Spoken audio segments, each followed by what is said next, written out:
Good morning everyone, welcome back to our channel.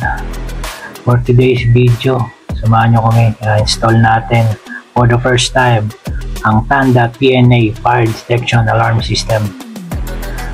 Install natin siya sa isa nating hospital client dito sa may bandang East Avenue, Quezon City. So guys, ang Tanda nga pala, no, originally is from Singapore sila naka-base, no, pero meron silang manufacturing plant dito sa may China. Bigyan na rin natin to guys ng quick review ng kanyang mga functions and features. So guys, ito yung ating panel. Ang model is TNA TX7702, 2-loop addressable. Tapos meron siyang LPCB and CE certification, and then a touchscreen display with printer. Yan, 2-loop and backup battery. Ayan yung dalawang loop natin. And then kung mapapansin nyo, napakalaki ng space, no? Malaki ang ano niya, ang kaha niya. So maganda rin ang pagkakalatag ng mga boards. Guys, ang mga devices pala natin, no, is sponsored by none other than Boss Janil Tapiador of JNAT. Binigay sa atin ito, in-sponsor sa atin para bigyan natin ng review.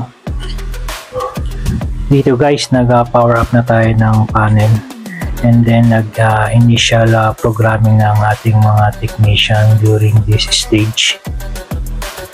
Nag-run na rin yung panel natin ng LED testing to ensure na lahat ng mga LED indicators natin ay nagana. So may fault yan, syempre kasi hindi pa nakakabit yung ating battery. So guys, ang napansin ko lang, okay yung ano niya, no?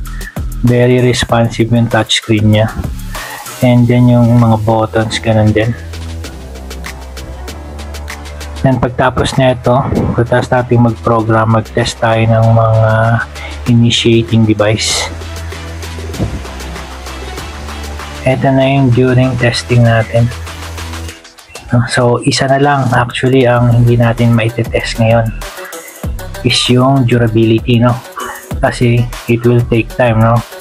Isa rin sa na-notice ko guys, no, medyo mabilis mag-trigger ang ating mga smoke detectors, no, as well as yung mga sounder strobe natin. Malakas din, no? Hindi ko lang dyan napakita yung decibel reading, pero pasok siya sa ating standard. So guys, thank you very much for watching. See you on our next video.